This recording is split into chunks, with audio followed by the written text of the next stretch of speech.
실상 진리인 기독 신앙 안에서도 겸손이라는 덕목은 성도의 아름다운 품성이기도 합니다.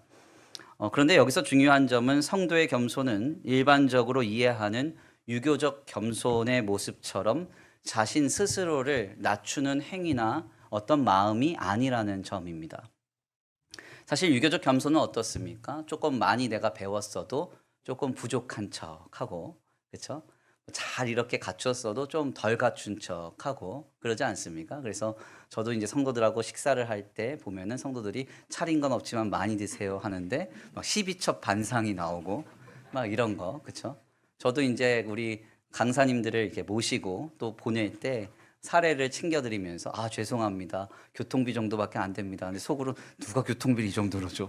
이러면서 이제 드릴 때도 있고 그래요. 그러니까 사실은 이게 이제 유교적 정서 아래서의 겸손인데 성경 안에서의 신앙적 겸손은 조금 다른 이야기입니다. 진리인 기독 신앙 안에서의 겸손은 하나님을 인정하고 주님을 경외하는 것, 그러니까 주님의 시선을 의식하면서 주님을 의지하며 살아가는 것을 의미합니다.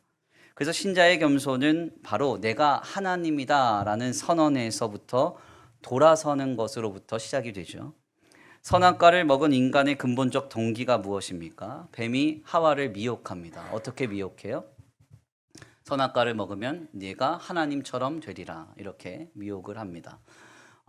선악과를 먹기 전에 인간은 선과 악을 분별하지 못했습니다. 그래서 문제 상황이 벌어질 때마다 그 모든 문제를 하나님께 가지고 가서 하나님, 이것이 선한 것입니까? 악한 것입니까? 묻고 하나님을 의지하며 결정하고 하나님의 뜻을 따라 행동해야 했습니다. 그런데 선악과를 먹은 인간은 어떻게 됩니까? 이제는 내가 하나님이다 선언하죠. 하나님 도움 필요 없다는 겁니다. 내가 생각하는 것, 내가 판단하는 것, 내가 결정하는 것대로 내 마음대로 살아가겠다 하는 것이죠. 바로 여기에서부터 우리의 죄가 시작이 되는 겁니다.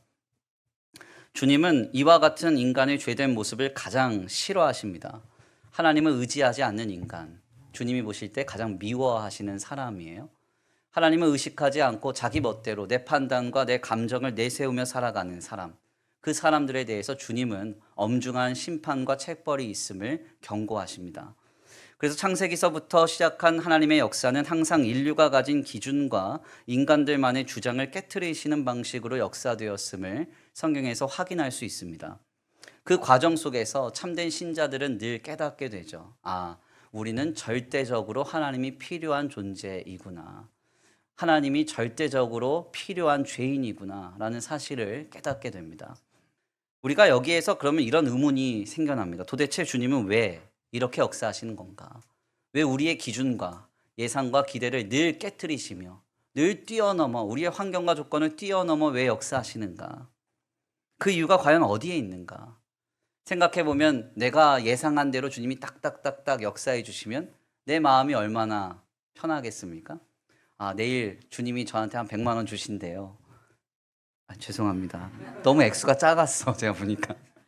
그런 게 다 예상이 되는 거예요. 얼마를 주실지, 뭘 주실지 다 예상되고 내일 하나님의 역사가 다 기대되고 그것대로 하나님이 역사해 주신다. 하나님이 그렇다면 얼마나 내가 기대한 대로 하나님이 내 역사에 참여해 주시니까 얼마나 좋겠어요. 근데 주님은 그렇게 하시지 않는다고요. 늘 주님은 우리의 기대와 예상과 기준을 깨트리시고 새롭게 하시는 방식으로 일하십니다. 그래서 우리는 여기에서 굉장히 중요한 질문을 던지게 되죠. 왜 도대체 예상할 수 없는 방식으로 하나님의 역사와 구원은 이루어져 갈까요? 우리는 그 이유를 오늘 본문 말씀 16절 말씀을 통해서 확인하게 됩니다. 본문의 말씀의 의미를 좀 더 이해하기 쉽도록 우리는 표준 세번역 성경으로 본문 16절을 함께 읽어보겠는데요. 다 같이 함께 봉독하겠습니다. 함께 봉독합니다. 시작. 그러므로 그것은 사람의 의지나 노력에 달려있는 것이 아니라 하나님의 자비에 달려있습니다. 아멘.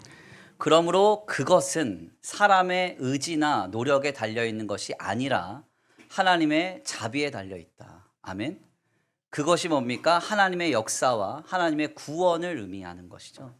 하나님의 역사와 하나님의 구원은 우리의 의지나 노력에 달려있는 게 아니라 하나님의 자비하심, 즉 전적으로 주님이 베풀어 주시는 긍휼하심에 힘입어서 우리가 하나님의 역사를 경험하고 하나님의 구원을 경험하게 된다는 것입니다.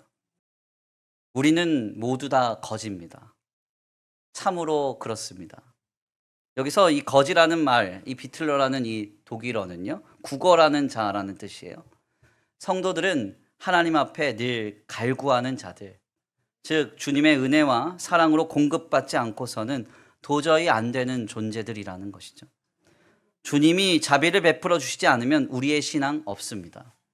주님이 은혜를 베풀어 주시지 않으면 우리는 성도로서 살아갈 수 없습니다.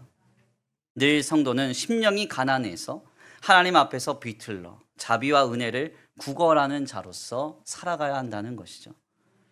주님이 베풀어 주시는 은혜와 사랑, 역사와 응답을 힘입어야 주님을 알고 주님을 믿고 주님을 신앙할 수 있는 힘과 능력과 위로를 얻기 때문에 우리는 늘 주님 앞에 간구하며 주님 앞에 갈구할 수밖에 없습니다.